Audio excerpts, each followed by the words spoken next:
talking music, building businesses, and the grit in the journey. We're Skrizz and Adam, and welcome to The Rise.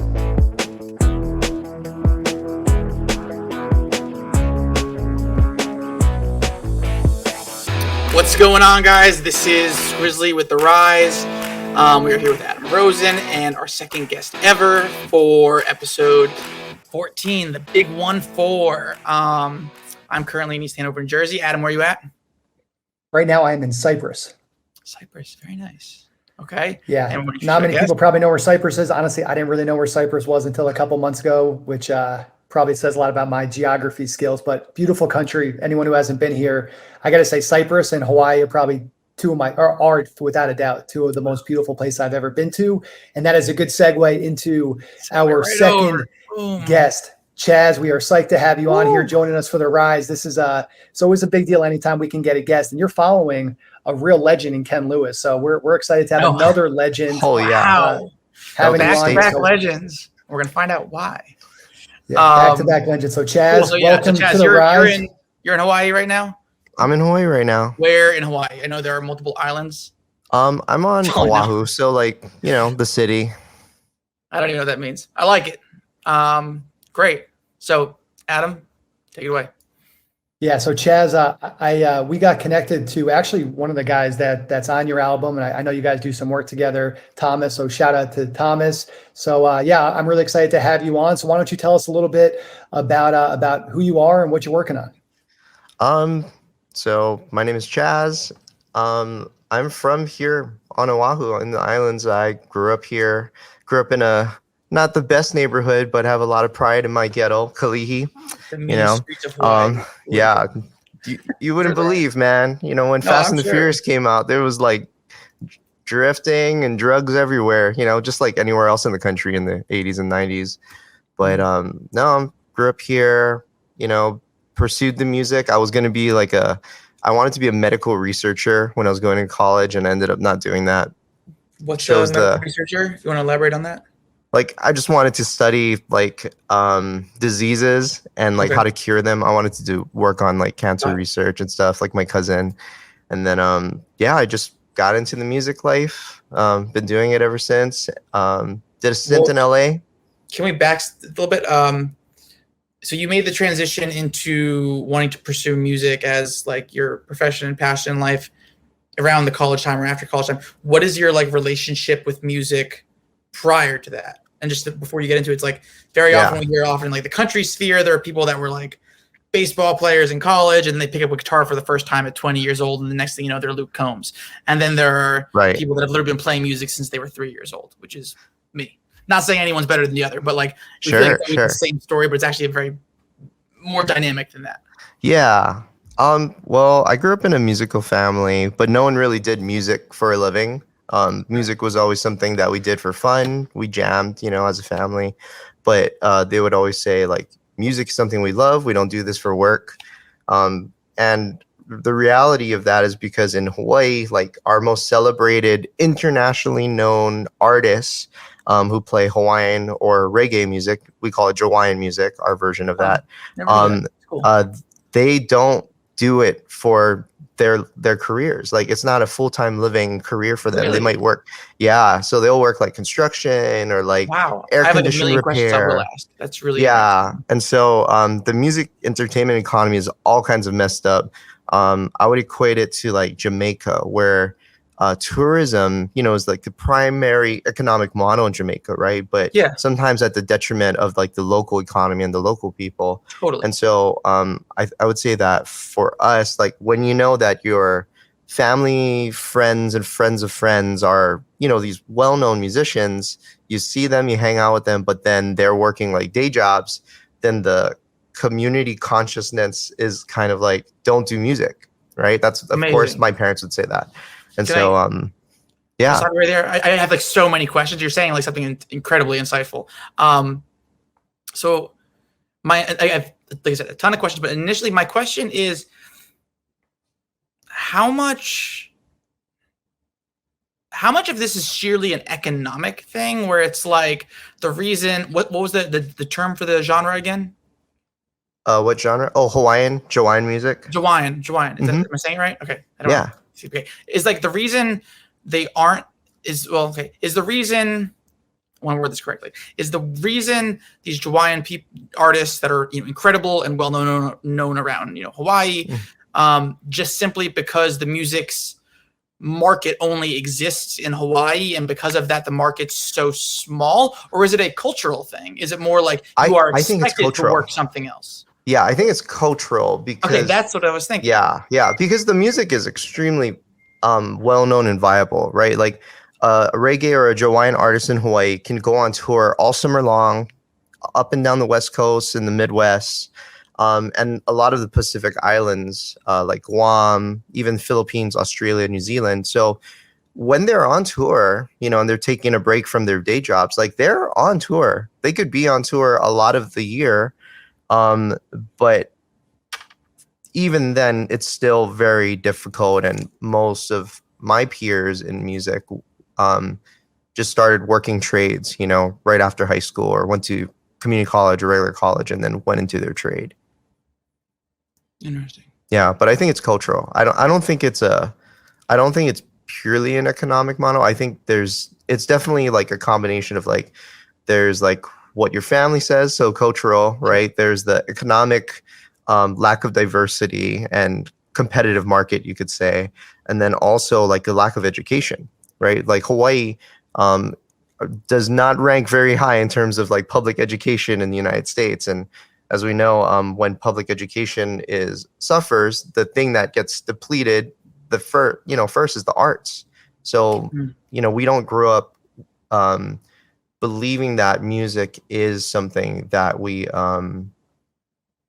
like cherish and like do for work because of that, right? Because like it's not like I'd have a college career counselor who's saying like, oh, you want to be a musician, you want to like play for like a big artist, go to MI in LA for 2 years and then you can audition to go be in the next pop stars backup band, or this is how you make money in music publishing. Like there's no sense of that whatsoever. Like we have some institutions now that have that sort of education, like Mele at Honolulu Community College, and it's a 2 years associate's program, but that wasn't available when I was in college. I think it started right as I was graduating from college. Oh, wow. Yeah. That's why I love when we got connected, Chaz, what I loved about what you're doing is you're trying to make it local based, where you were telling me a lot of the songs, the music, the TV shows that are maybe based in Hawaii, they use artists from outside of Hawaii. And I know that's a big thing that you're doing is you want to use local artists and show off those local artists. Yeah, absolutely. I think the one area that thrives, even when, the economy and like the world shuts down, right, because of COVID, is still marketing, still advertising. It's still television and film. And to me, it exposed this issue that my friends that are musicians, they lost all their gigs. They lost all of their side hustles. And even like for some of them that do play professionally, they're playing in restaurants, maybe 5 days a week, playing for tourists and I guess local people eating, dinner or lunch. But they lost their jobs for 2 years. They're not necessarily maybe geared towards like being like famous artists with records, but meanwhile, like my friends that work in TV and film, like they're fine, right? And I think it exposed this thing that like these people and musicians that we love in Hawaii, there's no real support for them while these other systems thrive. Understood. And I think it's like really important that like we support local music wherever you live, right? I'm not saying like, oh, just care about Hawaiian music. I think it's like wherever you live, if you are going to put music in your advertisement on, say, radio or play the music in your local mall, why not support the local music? If you're already paying money to some network or subscription for a company, you might as well spend that money locally, because what happens is, say, like there's a well-known bank here, right? They work with a advertising agency, I believe, in LA. And they hire all local actors. It's shot in Hawaii. The video crew is in Hawaii. but the music was probably written by some guy in Denver, Colorado, right? So they spend all this money putting into all these other economies, and then you hire local actors. But the back end revenue that's not SAG is going to some random guy who lives in like Nashville or Denver, right? The music is not representative of where we come from. It's not helping someone who lives like down the street, you know? Sure. Yeah. So that's just kind of my take on it. How is the streaming at this moment in time of Hawaiian music? I feel like that could be the bridge where it's like, if all these local Hawaiian artists can be streaming well and generating millions of dollars, and then suddenly getting the music everywhere, you can create this local infrastructure where they're not working in like hotels and restaurants anymore. It's thriving. So it's kind of interesting. Like, there are some that know how to stream really well, and there are others that are really great, but maybe because they don't have a support team that understands like digital music marketing, especially for streaming, they're not streaming at the level that they should be. Sure. Also, like Spotify has less incentives for reggae music in general. Very small infrastructure. Yeah, very small, right? There's a billion editorials for lo-fi, right? But like Hawaiian is not the case. Yeah. Yeah. A lot of that regional stuff. So to me, it's like one, the local artists have to release enough music and record it at a good quality that streaming can be viable, because a lot of them don't release music every single month. I would say that there are very few groups that release records regularly, like on a 1.5 year cycle at minimum, and there are even less that can just release a single at least like once every 2 months. My recommendation for artists is always releasing a song every month if you can. Has to be well written, has to be well recorded and professionally finished. It's all gotta be good. But same thing, right? It's like who you know, and like if you don't have a team that's like influencing that marketing and also the creation of that music, I think that there's no processes in place. It's kind of like my producer friends in LA, when you work with them, like you work with those people because you want a great song, right? Like you're going to work with like a Ken Lewis, right? Because, if I work with this guy, we're going to get a great song out of it. Sure. Here, it's kind of like, I have a song, I'm going to go in the studio, I'm going to pay this guy like all my money, and then he's going to like finish everything, give it back to me, I'm going to put it on the radio. And so it's like, there's such a unique environment for music in Hawaii, because the predominant airplay on radio, Adam, you might know this from living here, that is the independent music, right? It's Hawaiian. It's these unsigned artists. That's awesome. And Hawaiian music. The predominant markets are like indie music. It's Hawaiian and Hawaiian. Did you guess the ratio of like the Ed Sheerans to the locals? Like, do you have any idea? I would say 80, that 20, 70, 30. And as far as like newer artists, like say like 20 years old at most, like you could probably assume it's like there, for every like one signed local artist, you might have like 5 independent. Wow. But because they are not releasing music regularly, I think program directors are more apt to receive music from the West Coast. So like, of course, like the West Coast reggae artists, right, or Hawaiian artists, they have teams, right? They're signed to Capitol. They are being put in rooms to write songs like during record cycles, and so and they also know how to run a radio promotion campaign, right? It's for sure. They know to spend the $2,000 a month and all this stuff, right? And so like the radio stations and program directors are going to receive that music, they're getting it regularly, and they're going to play that if the independent artists don't rise to the occasion of getting music done and submitting it. But I've seen it so many times where program directors here will take like not even a finished version of the song, right? Accept it and play it on the radio, right? Or the song is like maybe not even on Spotify. They're like, "Oh, this is your new song? Great, I'm gonna play it tomorrow." That happens so regularly, and the access to those program directors here is, I think, like unlike any other place. Like it. Right. It's crazy, right? It sounds like we're living in the 90s again, right? Like, yeah. More like the 70s where it's like, DJ, here's the song, and then they're like, Yeah. 5 times overnight. Yeah. I've never heard of anything like that ever. Yeah. So it's like there's a lot of opportunity, but no one does anything, right? That's like it's I mean, if I'm zooming out right now in this conversation, you're hitting me with a lot of information I've never known before. Is like there's an amazing opportunity here. It's almost like this like deep lack of understanding within the scene of the infrastructure of how to almost work together and like formulaically beat the system like we are doing in Nashville, like we are doing in LA, we are doing in Atlanta. If you can just do that in Hawaii, it could be a straight line up. Yeah.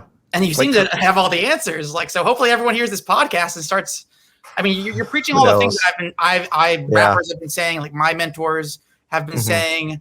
I think a lot of your motto I kind of want to give to you real quick is like, you're talking about like music's so rich in culture in Hawaii. And like the fact that the infrastructures of radio are supporting it at that level is like, it's a godsend.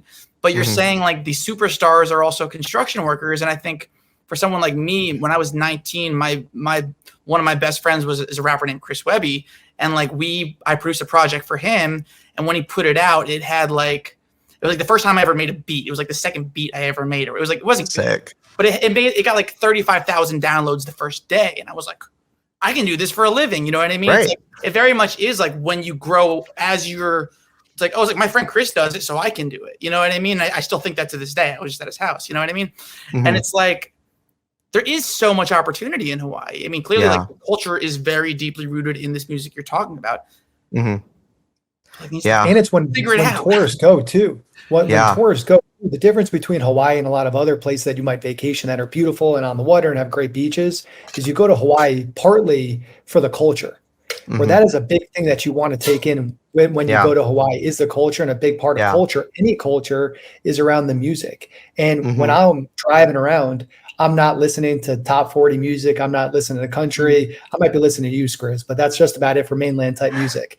But no, I'm listening to Hawaii-based music, Hawaiian music. And that's what I want to be doing when I'm driving to the North Shore or driving around the coast. I want to be listening to Hawaiian music, feeling like I'm part of the culture. And that's what I really love about your album right now, is it doesn't just feel like you're listening to Hawaiian artists, but it also feels like this is something that top 40, around the mainland would appreciate. Like, it's an easy listen to, it's an enjoyable listen, it's an uplifting listen, but it's also something that, you're cruising around in Wisconsin or New York or California or wherever, you also vibe to your music. That's what I got from it. It's great for Hawaii, but it's also great in the mainland too. Man, thanks. Appreciate that. Yeah, we wanted to make something that we could prove to our peers, and then also like the general industry populace, that it is possible to make commercial music in Hawaii. I know a lot of my friends, even my elders, have been very hesitant to do that type of music, even though they love it, they listen to it on their own. But once again, if the money comes from starting your career in this one area, then you kind of have to, right? Like, if you want to do music for a living, what was told to me was you have to do Hawaiian music, you have to do reggae and Hawaiian music. And I did do that. When I first started, I was playing with every single group that would take me, every artist, right? And then one day I just realized that, well, I could move to the mainland. I've met people that are doing music for a living. Why don't I just go and figure out what they know instead of what I know? I needed to humble myself and say, like, I don't have all the answers. It's like, oh, what is that guy? You don't have all the answers, Sway. It's like, I don't have all the answers, and if I don't know, like, what at least my college education helped me with is, like, if you don't know, you go and find out, right? You go do the research, you put in the work, and I would take any internship that I could or job just so I could be around the music more, around people that knew something more than what I had learned in my public education, right? But yeah, we have an opportunity right now to not just tell companies in Hawaii that they should sync local music, but also, like, we know people that are doing it. Look, like, these are people we love and celebrate. Here's music of theirs that you could use instead of using, the $10 track from, I don't know, said company, right? Nashville, right? and we want to encourage like our peers to say like, hey, like there's other ways of making money in music, not just performing or making the records that you've been making. Yeah, so the record is like, it's a statement piece. We're not trying to be artists. We're not trying to go out on tour. We're just like your local producer, songwriting team, and we just like try to work with other artists here, you know, and we're thankful we have a publishing deal that helps us pay the rent, you know, that allows us to make other types of music. That's great. Mm-hmm. Have there been any like major mainland artists that like collaborated with a Hawaiian artist and like made a record that like you are doing right now, but hit a kind of like maybe global sphere where it reflected Hawaii and it reflected the mainland and it streamed in Russia? You know what I mean? Like something that really made a splash in that kind of a sense, or is this all kind of a new concept? I would say there are definitely instances of collaborations that have happened in that way. Okay. But in more recent times, we haven't seen it like in terms of like a phenomena, right? Like where, like, you know, at one point everyone wanted to work with like a Dirty South producer, right? Like everyone wanted their own Nelly or their own Manny Fresh, right? Or same thing with like Atlanta. I haven't seen that with Hawaii where collaborators on a national scale or say like on the continent in LA are like, oh, we should do a track with like one of those Hawaiian guys from Hawaii.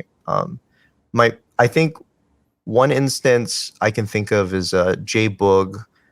He's like a Hawaiian, but also like he does like the raga rap style.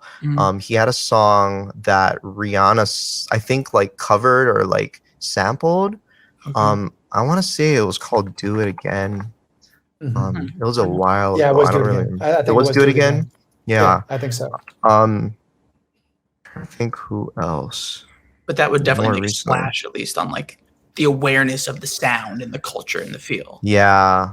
But there's been no Drake feature yet. When there's a Drake feature, that'll change. I could be wrong. I don't know. I don't think so. Yeah. I don't think so. I mean, I think no. You know, I think our best export was probably, you know, Bruno Mars, Peter Hernandez, right? Like he, but he was gone for a long time. You know, it wasn't like he just like one day was like, I'm going to leave Hawaii and go be famous. It was like he spent many, many years on the mainland, you know, and he had his first drop deal with Motown. And then, you know, when Harv from the Grammys like picked him up, that was to me like the chance that set him up. That was the team that set him up for success in LA. Yeah.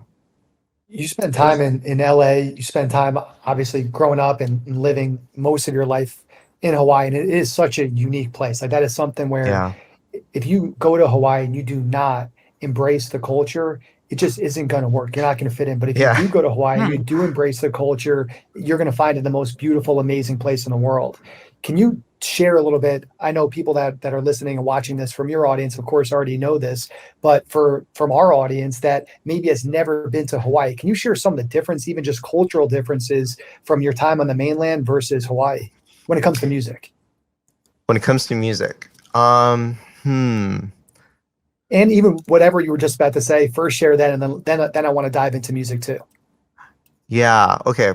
Well, first I'll say that one of the biggest cultural differences we have, which does lead to how we work in music, is that we're raised to think about others before ourselves.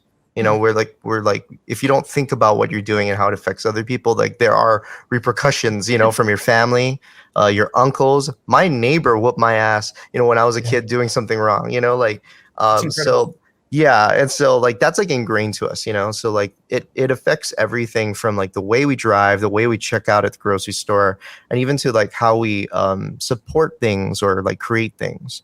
And so I think that in LA, it's the complete opposite. You know, my time there, it's like when you collaborate with people, it's very different, right? It's like me first, you know, like it's everyone's self-soothing, right? Everyone's trying to like fulfill their needs if they're not at a place of like, you know, security.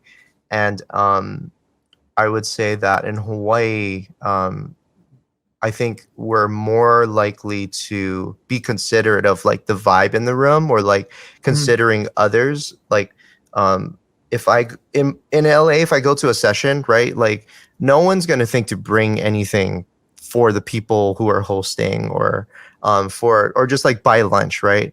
I have one collaborator in Malibu that always like just like provides coffee. We get there's a nice sign that says welcome. You know, she feeds us lunch and dinner. She tries to like, her name is Nittany Paris, and she has a company called Artist Max with Ken Clay, who produced Rumors. And she will like just be the most gracious host and collaborator when we have sessions with her, and we'll be there like all day, all night. But in most cases in LA, right, it's like lunchtime or 2 hours after lunch. It's like, hey, we should order Uber Eats. Anyone else hungry? Okay. You know, like, but in Hawaii, like you go to someone's house and like I'll have sessions with new artists and they're bringing us like cookies and like cupcakes, you know, or something. It might be lunch. They'll bring like pizza. Like at a session yesterday, they brought like calzones from Whole Foods. I was like, you really didn't have to do that. Like we're, as the host, should do that, you know, but it's like, it processed in their mind that that was something they were supposed to do. I think it's just the co-write or the making of the records. It's all about the vibe in the room. And even though co-writing, collaborating isn't built into our musical education, I think it would work really, really well if we indoctrinated more people in Hawaii into collaborating musically. Yeah. When you say co-writing isn't part of your culture, what do you mean by that? There's like a historic integrity to like being the sole writer, or is it just the idea of collaborating just didn't happen? It just wasn't like, yeah, you'll write a song with your friend, but most, especially like when I was growing as like a music artist, you don't go to a session with like other creatives or a producer or other writers and say, we're going to write a great song today. It's kind of like, I have my ukulele like right here, right? Oh, nice. Like this is like me in high school, right? I have like my ukulele and like I like figure out like how to play songs, and then I write my own song, and then and that's it, right? Whatever I write, that's the song. I take it to the studio, I pay the person at the studio and they record it, and they might say, maybe we'll rearrange these little sections, right? Like that to me is like might be the extent of like my understanding of like collaboration up until I was in like a co-writing session in LA. The mainland taught you co-writing. Yeah. Mm-hmm. Okay. Yeah. Like being around like real writers that like all they do is write, right? They're just songwriters, or they're just producers.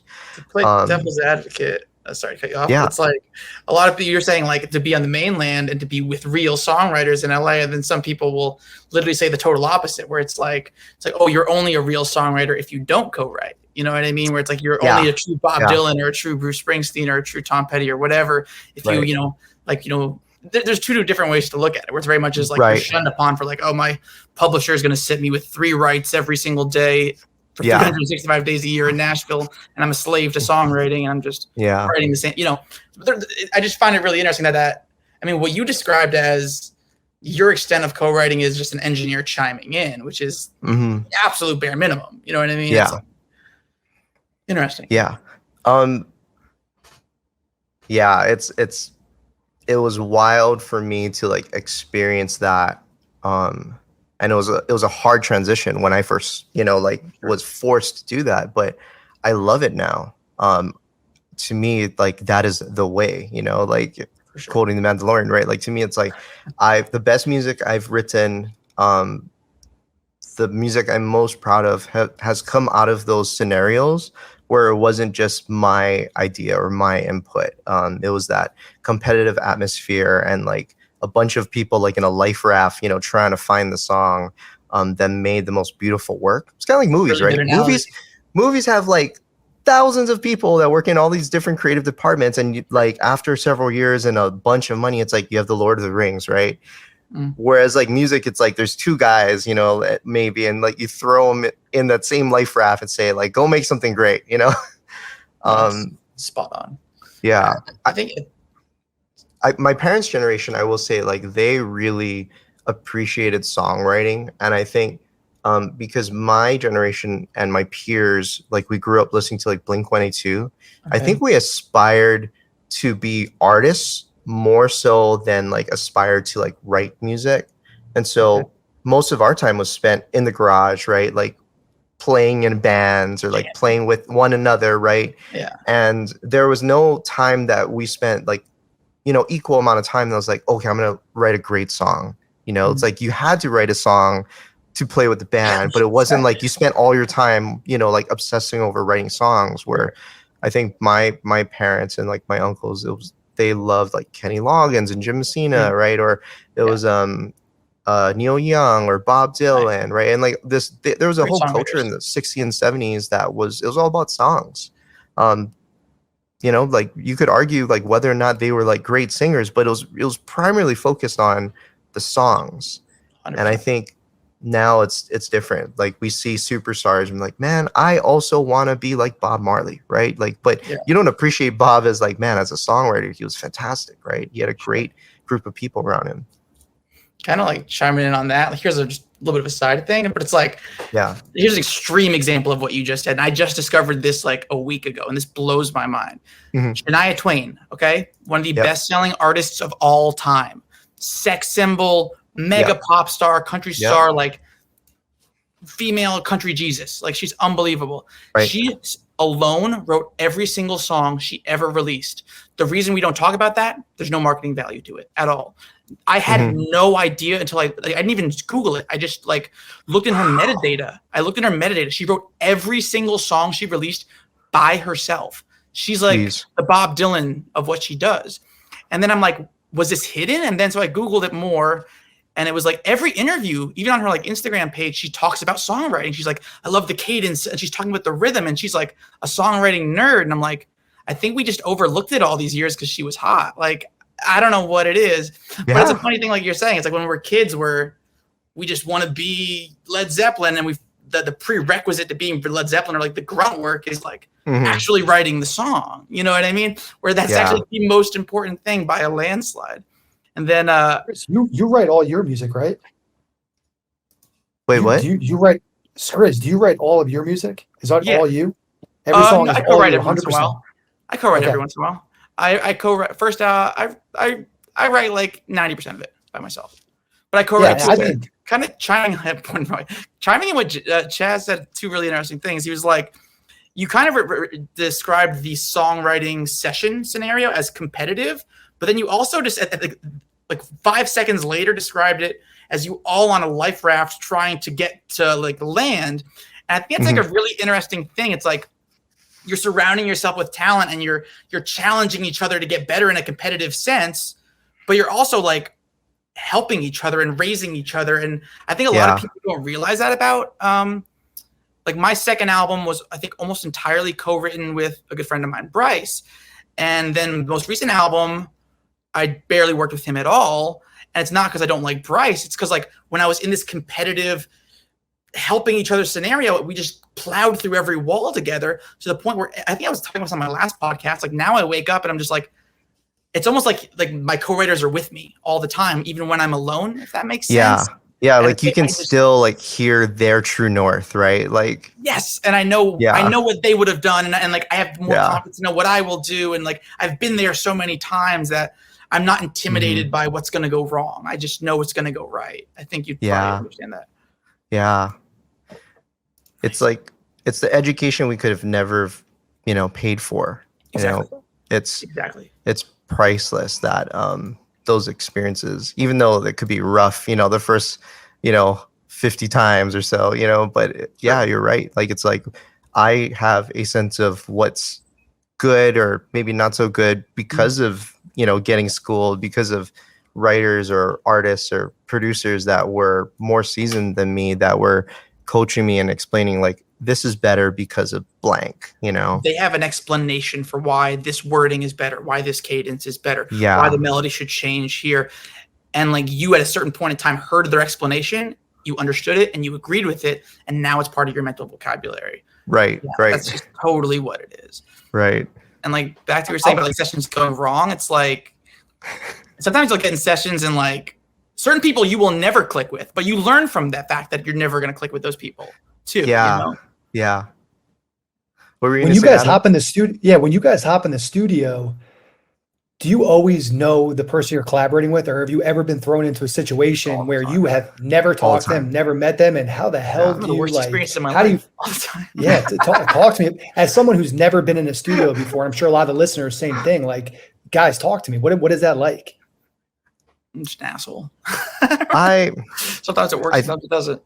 I think when we started, we were assholes, as you put it. Yeah, when you're younger, you're an asshole. Then you get older, you get Yeah. humbled, and you realize you don't know anything. We were just like so determined to just make the best thing instead of just having the best vibe with that person. And what I Awesome. learned Best was vibe. like Exactly. the best song we could produce and write with the person, if they don't feel connected to it, if they don't like us, they didn't like the experience, they will never cut it. They'll never represent it. And especially if you're not the writer, right? Or the artist, sorry. If you're not the artist, right? Like they got to spend their money on the music video. They got to spend their money like marketing and going on television talking about it. They gotta post it.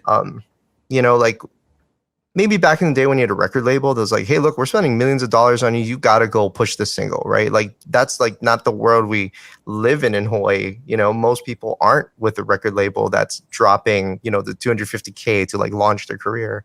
And so we had to learn to be sensitive and put them first. And so instead of investing in all this like equipment or like the best like, you know, preamp or microphone, we had to invest into like, man, what's going to make these guys feel comfortable because they've never been around us and we don't know them either, right? So I was like, okay, well, instead of buying this, like, let's go buy a good coffee machine. You know, let's buy some good accommodations. Like, let's buy some lights. You know, let's make sure we have furniture. You know, Good like couch, good things. Yeah. Yep. You know, The room's gotta be vibey as hell. Yep. Yeah, exactly. Totally. So I would say like we try to write at least like do at least 4 sessions a week with artists, and it's hard. We would love to do it twice a day if we could, but right now we're doing like 4 co-writing sessions with outside collaborators a week. Pretty good. And I would say the majority of the time, maybe like 2 out of 4 will be new people. So like last night we just worked with a new artist. Like we never met her, don't know much about her, just talked to her manager, you know, had a text feed, you know, looked her up on like YouTube and Spotify. And yeah, we had to like start by like getting to know them, so ask them about, we like interview them, right? Like tell us like what's your story, you know, what do you care about right now? And just give them that time to like go through, you know, their feelings and like just get comfortable themselves with us, you know. But yeah, very like I think every single person is going to be different, right? We're not going to believe or care about the same things, you know. We're not going to like the same things, even like the same music. And at the end of the day, like we're not there to like impart our brand on them. Like our job is to like best support what their vision is, and hopefully like take whatever it is that they care about and put it into like a great focused song that other people would like to hear as well. Yeah. You kind of nailed something I was about to say. The term I always use when I'm co-writing with another artist for another artist is, we'll do like the verse or we'll do the pre-chorus. I'm like, I'll ask like almost aggressively, like, does this feel on brand for you? Because you know, a new artist will be too afraid to speak up. And I'm like, I don't care about how you feel emotionally, like whatever you're going through, does this feel on brand? Does this reflect your brand? Mm-hmm. And I think a lot of the things you really want to like, you want to play devil's advocate immediately for them, because they're not going to speak up and say it. Be like, hey, this doesn't feel like, does it? So you want to be like, you want to be almost rooting against yourself so they can chime in and be like, yo, you're right, this isn't working. Yeah. Like, if they're going to defend it and be like, this is working, and then you're like, okay, pat on the back, we're doing something right. Yeah. That's definitely something I've come across a lot. Or I think with that too, with younger artists, I've had one artist come to me like, we don't really know what our brand is. And I'm like, well, that's an honest answer too. So yeah. Let me throw a probably a ridiculous scenario at you guys. So you guys are 2 very different type of artists and producers in a lot of ways, at least the way I see it. Sure. So let's say we had like reality show, little competition right now, and we got thrown in a room. We're like, hey, we get $1 million right now if we get a top 40 hit in the next 30 days. Chaz, you know, you and Skrizz, you guys are getting in the studio. You got to create a top 40 hit. We could definitely do What is Yeah. the first thing that you guys are doing though? I love it. We could definitely do that. I love that confidence. We would just What hedge our is the- bets. We'd party for Yeah, what is the 2 first thing days, that you 30 guys, days. what's the first, yeah, Chaz, what's the first thing you're doing? Skrizz, what's the first thing you're doing to make sure that in the next 30 days, we're all getting $1 million check because we have a top 40 hit? I think the first 30 minutes are like sacred. We gotta make sure like we connect, that we're like we have a good like we're locked in, we understand. Yeah, we And it's like, that synergy. yeah, because I think the worst thing that could happen if we were gonna make that song is that everyone goes into their corners and like does their best work alone, No. but then they come back and then we have to sift through all of that and like work out the conflicts of what everyone else just did, and that's going to take way longer to like reconnect because everyone was just like in their own personal space. It's like, oh, okay, like you do this and then maybe we'll work on this and then we'll come back together. But I think there also has to be a conversation of like, okay, well, what kind of song are we going to make? You know, what's the vibe? Or like what I would say, Skrizz, is what planet is this song going to live on? You know, what sonic planet does this record live in? You know, what like, universes does it work in? What universes do we not work in? And figure out those universes and just dial the fuck in on that. Yep, exactly. I've been saying that a lot lately because a lot of people are into like like astrology, right? And like music, and so when I go like, oh, what planet, what does your record sonically live on? Like, and I don't want them to say Neptune. I want them to be like, oh, it lives on like her and I don't know, some artist, I don't know, Rihanna planet, but it sounds like a Drake record. Sure. Yeah, something. Sonics of a So Chaz, for you, it's what planet does it live on? So that's gonna be the focus. Is what planet is the song gonna live on? Skrizz, what about you? I think Chaz kind of nailed it, honestly. And I'm just kind of reiterating what he said. Is like, A, find the workflow, find how we're like how we work together. It's like, are you like I have my select co-writers, and I know that I'm a opening line guy, and then my other people are like lyrical mechanics, and like I'm a melody starter, they're melody tweakers. I'm on guitar banging out all the chords, or your guys doing the drum programming. We figure out our workflow. Yeah. And then we could probably figure it out within one day again, like what's the sonic universe? What's the emotional universe? What's like, who's the protagonist also? Like if we are not the artists here, or maybe we are the artists, like what is the narrative of the protagonist? Am I a 25-year-old girl? Am I a 30-year-old boy? Like what am I? And then we just dial that in, and then we just try to just do a numbers game to it. And that would be it. That'd be the way to do it. And then we hit your dad at the radio station, Adam, and he'll blast. Your dad's still at the radio station? No, not anymore. He's retired now. He's no way! Retired. Oh, that's awesome. I still haven't met the guy. He's a legend. He's a legend. We've told enough stories on the podcast. One story we haven't told. So Chaz, we have a little ticker that we haven't put up quite yet, but the ticker is how many times we mentioned Kanye in a podcast, and this is officially the first time we mentioned Kanye West. He already did. Oh, true. Yes, we did it. We did it. He did it without us even telling him to. Yes, you're welcome back anytime, dude. Wait, what happened? So I mentioned Kanye? You mentioned Kanye West. You're like, we talk about Kanye. Dude, I love Kanye. Like, I have some Kanye stories I can't tell on air. I've never met the guy, but like being in Hawaii, like I know some interesting things about Kanye that I cannot speak on. Fantasy there. And 808s and Heartbreaks. Really? Yes. Wow, the locals must know a lot. And then. Watch the Throne, like part of it was worked on during those same sessions here. Yeah. Locals have a lot to talk about, I'm sure. Yeah. Like there's so many of his collaborators, right? They say like, oh, the first time we worked with him was when he flew us to Hawaii for his camp, right? Of like course, Pusha T, a million times. Kid Cudi, right? And it's like, yeah, like I know I can point out the house they all stayed at. Like Adam probably knows the studio too that they worked at, why they chose it. Well, I can disclose that, right? So Avex, then Island Sound Studios, that was the studio they did the record at. And the reason why they picked that location is because one, it's like a world-class studio, but two, if there's paparazzi, they can exit by boat because it's, there's a river, right? There's a boat dock. So they just jump on the boat, get out of there. Of course, Kanye exits the studio via boat. Yeah. Well, that's amazing. Yeah. That's amazing. Yeah, But, so that's good yeah. that we're all Kanye supporters. I always like to say he's a friend of mine because he hugged me once and said, "What's up, little Rosen?" We're not actually friends, but I like to say we're friends because of that. Bro, you got a Kanye hug. Dude, You're that's already light years ahead legend. of us. Oh, that's a legend. Love it. Love it. Chaz, one thing I want to make sure we can get through here, because the name of the podcast for a reason, The Rise. Like we like to talk, we like to talk about good stuff and wins and all that. But as you know, as all three of us know, there's a lot of shit that we go through, frankly, each and every day that we're constantly going through in order to get to where we all hope to go. So number one, I'm really curious as to what is your vision? Like, where do you want to go? But then number two, like, tell us some shit that you've had to go through where maybe you almost quit. Maybe you almost said, screw this. I'm going out to do something else that's a hell of a lot easier. Like, give us a story of shit and give us a story of like where you want to go. Okay. Well, let's start with the positive first, and like we'll sandwich this, right? So the positive is where I want to go.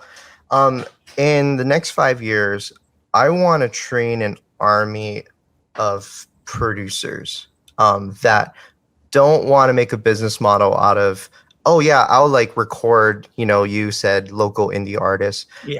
I want an army of producers that's like interested in like cutting songs quickly and just sticking to like what they're good at, but also like embracing like some of the art of songwriting. Like I think they should have enough of a background understanding. This is what makes a great song, right? Like this is how you do a pre, this is how you do a bridge. When I was working in LA, like I'll get to more of this in a second, but I moved out there to be in a group that that's a whole nother story. But anyway, like I did a lot, right? Like I did a lot of the business, did a lot of like the connections and networking, aside of performing and like writing, but I was only engineering the group at the time. And so, in a record cycle, I remember we had about like 100 songs. We must have written 100 songs in this record cycle with co-writers. But ultimately the record that got cut only had 5 songs on the EP. That's 95 sessions with well over 95 people that are like, what happened to the song, right? The writers didn't have a means to cut the song, and we, the artists, didn't have a means to cut the song. And I remember thinking back on that as like, man, I'm doing everything and I'm like dying doing everything. Like I was like physically sick because before I left, the group decided, oh, we're going to do Patreon. We're going to try to like release a song a week, with a music video. We were trying to like write, cut music video every single week. And I was like dying because we're still gigging like 5 days a week, right? We're touring, going to meetings, like all this stuff.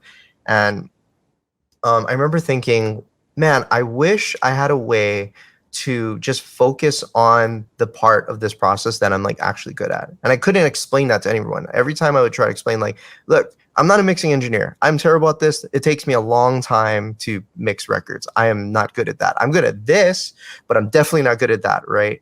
And so I wanted to put together an army of like, okay, you're a great mixing engineer, you're a great mastering engineer, you're a great vocal producer, editor, recording. And I was like, I want a team of that. Because if I'm going to go do a session, I would rather have an army of people that could like finish the record and like be equitable and share with those people than versus like there's like 5 writers and only one guy has the power and the resources to like cut the record. Yeah. So for me, like I would like to see my friends like cut better records here in Hawaii, and I want to see like my friends thrive and like have a business model where they don't have to constantly tour or like cut records. It's like because of part of our business is in sync, we wake up every day and all we do is work with the next project that we probably won't see any money from 2 years from now, down the line. But it's nice to not have that pressure of like having to pay your rent. Not that my rent is high, but having to pay your rent because you have to cut the next record.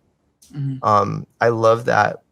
Our first 5 years for my partner and I was about waking up and just like working on the music that's going to pay our rent 2 years from now. And as of this year, we're finally at a place where our back end, it's like carrying our general expenses. And so like that's my vision and my dream and belief for like all of my peers here in Hawaii is that they could maybe diversify their money, but still in music so that they can have the resources to further their career. I think you can do both. There's 365 days in a year. I have a wife, I have kids, I have other responsibilities, and like I can work on 150 plus songs, a year. Like that was last year. And this year we're trying to do 300 songs. And so to me, it's like, yeah, like you can be an artist and release records regularly, like once a month, and still do a bunch of other things. I agree. I am that person too. So yeah, dude, possible. I believe it, right? Possible.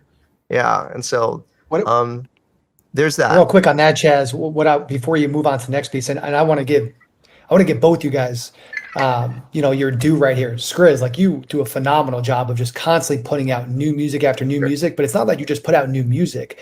Like, and I talk about this all the time with my business partner, because we listen to you freaking like in our place in Cyprus right now, jamming out to Skrizz. Like, we're like, dude, he just constantly puts out just great music after great music, and it's consistent. It's not like we have to wait 2 years. I want to kind of actually piggyback on what Chaz said. The answer to your question, Adam, is what Chaz just said. And like, I want Adam, write this one. Let's definitely do a podcast about this. Maybe Chaz join us on this one too. The thing that you nailed on the head is something I've been preaching like crazy, and people do not realize it. You have to focus on what you are good at.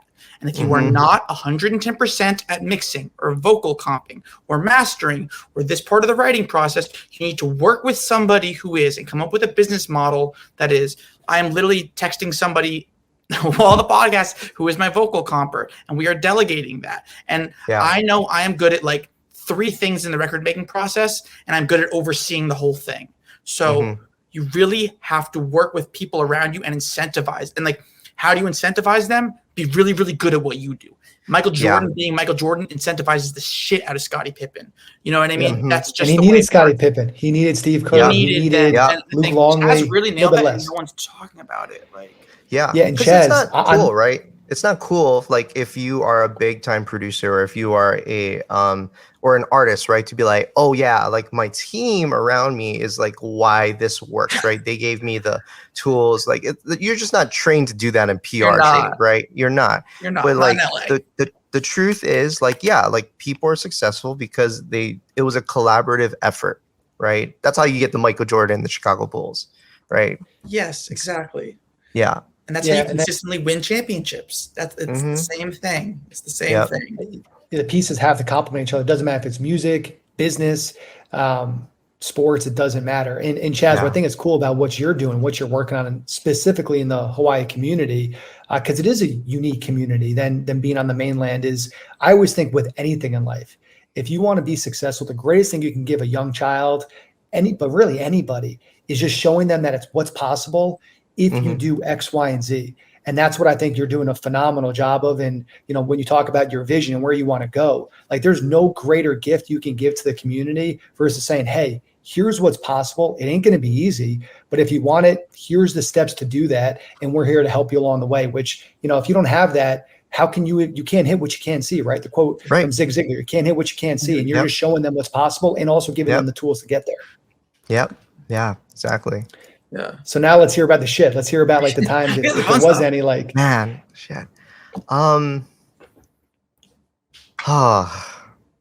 tell you. Okay, so like one of the hardest ones for me was in 2019 in January my son was born. And before he was born, I knew it was my last opportunity in LA to like just dig deep and like get another internship, like shadowing someone that I could learn something from. And I would always take those opportunities, if there was something I wanted to learn that I was passionate about, I would find the guy and like, I need to learn about how to run and build playback tracks in a system, like stuff like that. And so these guys were a songwriting production team. And I was like, wow, that's amazing. Here's a team that like I've known for a couple years. They've worked on some high profile things and like a really killer kids movie soundtrack that everyone knows. And I don't want to mention their names, and they were very gracious. Like we were both interested in working together. And so I said, hey, look, like this is my last opportunity. I don't know what's going to happen after my son is born. I don't know if I'm going to have to like leave music. I don't know if I have to like move back home to Hawaii. but I want to learn how to work more in like songwriting production, scenarios, and like co-writing, and especially like for like sync. They were doing a lot of stuff with like Fox and Stars. And there was one day where there was a session, and we had worked with another cat. His name is Andrew Merritt. He's one of the most amazing writers and accessible people I've ever met. He did a lot of the early like Chris Brown stuff. Like he's just awesome. He's helped so many people. And there was another top liner, this female there, and I don't remember her name. But essentially, before the session, they were like, "Hey, look, we don't know what's going to happen, but we're going to make a song like this. So we can either pay you, or we can give you a split, right, spec." And I said, "Hey, look, you invited me to the session. I'm here to learn. I'm okay with either scenario. Since you invited me here, you tell me if you want to pay me like hourly, fine, I will take that. If you want to give me spec, I'll do that." And then we said that once again when the session ended. And so cut the song after a long day. A couple months later, there was interest for the song. They texted me like, "Oh, so-and-so is interested in the song." I'm like, "Oh, that's awesome. That's great." And then several months later, my son's about to be born, and I see the song on the television. It was with Steve Harvey, and he's promoting I think it was Miss America pageant. It was like the promo commercial. I was like, "Oh, that's sick. That's the song." I'm like 100% certain that's the song, right? And then they start posting about it, and they're like, "Oh, awesome. We got this thing." They even texted me like, "Hey, look, we got this thing. That's awesome." I'm like, "Okay, so what's happening?" Right? Like if the song is on television, that means like 30 to 90 days from now, someone's going to get paid. And they just straight up just said like, "Oh yeah, like we're just going to cut you out of it." And I was like, "Wait, what?" They're like, "Yeah, because before the session, we had told the other collaborators that, like we weren't going to do anything. We weren't going to give you anything." I was like, "You could have just told me that then, why would you offer and ask me what I wanted They just cut you $100 at the beginning, and then at the back, I would have rather just known that day, like, yeah, it's okay. Like, you're not going to be a part of this." And I would have been fine with that. Right. I would have been cool with the communication. Like, I understand that I'm building my way up, and I need those opportunities. But just that, like, flip on the script, and just like, kind of like, it was like you showed one face and then just like completely became a different person after the fact. I was just like, okay, I'm not going to like mess with this anymore, like I'm just gonna go do something else. I'm not gonna work with those folks. And they're extremely good at what they do. I learned a lot watching and observing them, especially the production style. But it just like that left a bad taste in my mouth. And my son was born. I was like, I don't know how this is gonna work, but I clearly, this relationship that I invested in, I'm not going to be able to like continue to do that. That is not the way to like, grow my career or provide for my family. And so, yeah, that was difficult, like, cause I really, love those people. I really looked up to them, but then that character change or flaw was something that was like, man, that's not cool. I think like just regular, like the communication could have like solved that conflict so easily versus like saying and doing, something completely different. And like, I get it. That happens all the time in the music industry. Like, does it need to happen? No, not really, especially with people you've known for like several years, and just never worked with. And so, yeah, I would say that was like a conflict that was very difficult for me at the time. And I just decided, what, I'm just going to like make my own team. I'm going to embed a culture of my own team that like, hey, look, we will always have conflict, but we always try to communicate up front with whoever we're working with and each other. Like, hey, this is what you're going to get. Like if we cut this song or if you artists cut this song, this is like what we expect. This is what you get, like here's a split sheet, let us know if you ever have to change it. Like I think a lot of those pop scenarios in LA, like we're so greedy about small percentage points. We're fighting over like 1 or 2% or 0.05. And I think that now that I'm doing that same type of work successfully, I don't want to do that. To me, it's like, if even if I never work with you again, I think you always deserve what you put into that creation of that product, that song. And even if like you might not like me or vice versa, I will always pay you the money you deserve, for the rest of your life, and then some, because we had that agreement. I need to honor that agreement. So yeah, there's a worse scenario than that, like but that was like the last straw where it like really impressed upon me that I can do better. I can make that change within our own company. And I have a business partner that I started TheBrewz with, and he's no longer a part of the company. But my joy, and he's like a friend of mine to this day. And one of my great joys is that every quarter I get to cut him his royalty check. I get to like give back to him what he put in, that we continue to benefit from. And, I get to like support him and his family, as they grow and they, go on their journey and their careers.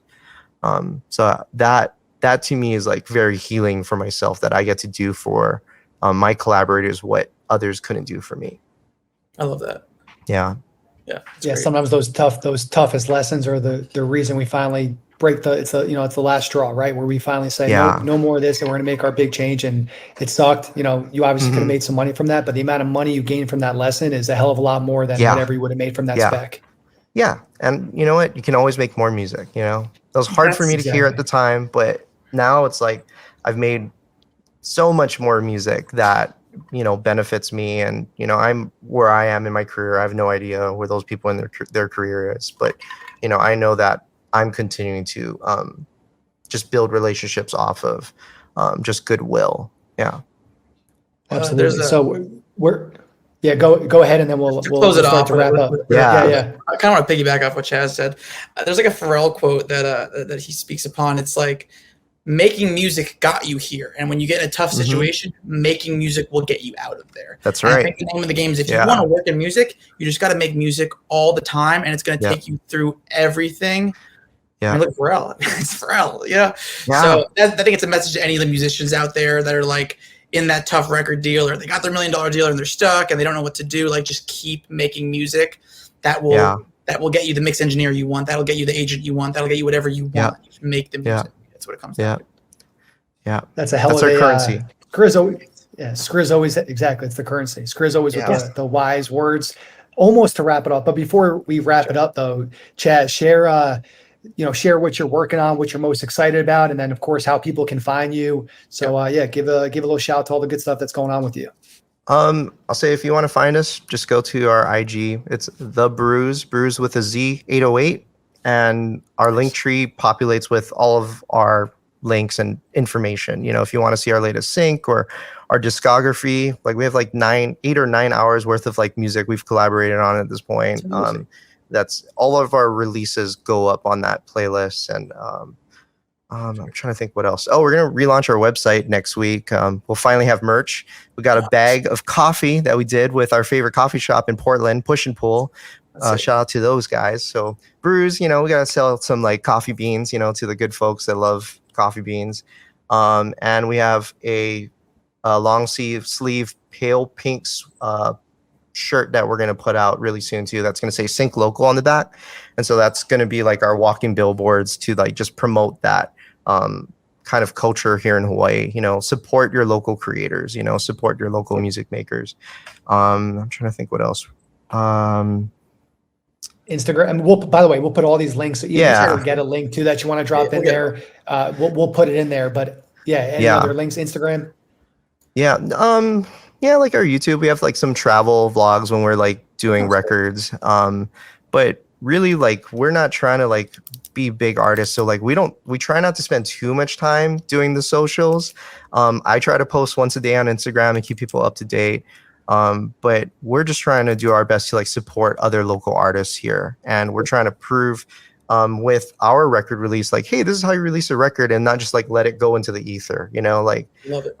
We're trying to like push the record for a solid 3 months, every single day, like a new PR thing or a new marketing thing, or like, here's a video, here's a new music video, here's a live video, we're going to be on the news tomorrow, that sort of thing. We're just trying to break to the general public, whether or not they like our music or not. Like, hey, we exist. This is who we are.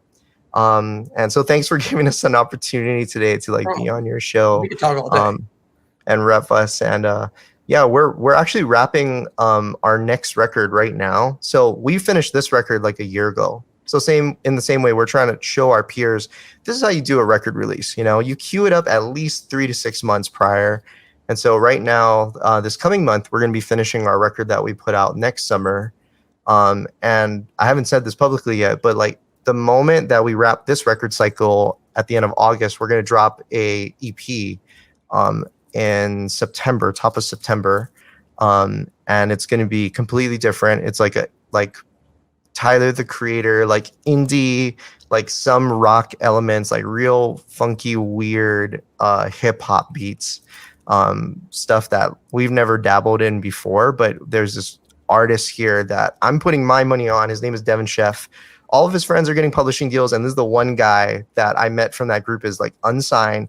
The dude is like Jay-Z, comes in the studio, writes quick, cuts it, you know, and like he can do he'll do all his ad-libs, all his doubles, like perfect timing. He'll say, hey, change this emotion. He's just he's like a doctor, like in the studio. Like I've never seen anything like it in 15 years, like a MC like that. Check this guy out, Devin Chef.